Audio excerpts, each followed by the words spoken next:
Hey, what's up guys? I'm about to show y'all how I cook some butternut squash, bok choy, onions, and I actually forgot to get the celery, so we're gonna do some garlic instead. First thing I'm gonna do, got all my stuff here, got a little container. I'll start by just cutting up the butternut squash. No right or wrong way to do this. I'm gonna just try to get all of the butternut squash the same size. That way it cooks evenly. I don't have any special tips on how to cut the butternut squash.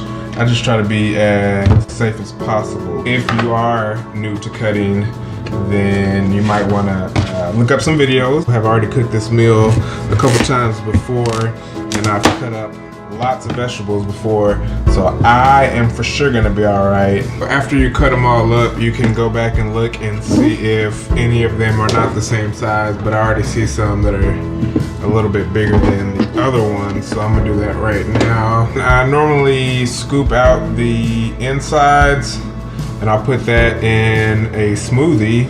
So I'm gonna put this in a container and then save this for my smoothie tomorrow. Y'all see that? It's like the fruit is sweating. I remember the last time I was cutting it up, it felt like my fingers were going numb and I kind of ignored it. Now I realize that whenever you cut it, the stuff, I don't know if you can see it. Let me see if I can get my flashlight. I think you can kind of see it. Anyways, the stuff has my hands crazy sticky. The liquid is so strong that it can harden into a protective scab if the squash becomes cut or damaged, much like a tree.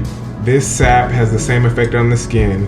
So yeah, the liquid has made my fingers feel like they're numb just because it's like really hard to move. It says to get it off, you can just wash some dishes or just let your hands sit in some warm soapy water for about 5 minutes.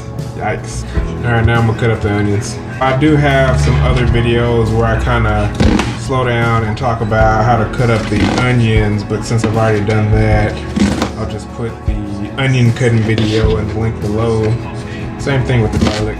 I'm gonna keep the butternut squash in one container separate from the bok choy, onions, and garlic because the butternut squash is gonna take a little bit longer to cook. So if you've never seen bok choy, this is what it looks like. Just trying to cut it up into the same size portions. That way it all cooks the same. Got everything cut up. I'm gonna start with some Dr. Bronner's coconut oil, cooking it on high. After I put the coconut oil in there, I am stirring the butternut squash around so that the coconut oil can coat the butternut squash, not just the bottom of the pan. So I want to cook the butternut squash until it is pretty much almost done, because the onions and garlic for sure don't take long to cook, and the more you cook, the better you'll get at knowing how long it takes. There's really no set time, it depends on how much it's cut up, but I'll show you in a second. You can look and see how the outside of it changes colors, and then it also goes from very firm to smushy. So you can poke something in it to see how firm it is, or you can look at the outside, it's gonna be all shriveled up. So I'll show you that. It needs a few more minutes. Here's a side by side when it's almost done. It has lost a lot of its size, so because of that, the outer shell has begun to shrivel up. It's a lot darker, a lot smaller, and of course, I like mine charred. I should have got more bok choy than I did, but I'll know for next time. I really like bok choy. It's my second time eating it. First time I got it from the farmer's market, this time from Sprouts. So there you have it. I could leave it in there a little bit longer. The temperature is obviously very high, as you can see the steam coming off of it. So it is gonna cook for a while it cools. Plus I'm going to put the second batch on top of there. It's gonna cook even longer while it sits. And this is my meal prep for the next couple days. So I'm gonna have to reheat this again. Don't wanna overdo it too much. And go ahead and throw that in there.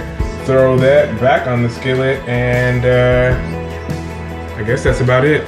And then I'll show y'all what it looks like. I mean, actually I won't. I'm gonna do this same exact thing one more time. That's it for the day. Y'all try it. It's okay to mess up. If you mess up, do it again. Even if you don't mess up, do it again. Just keep doing it over and over and over. I'll see y'all later.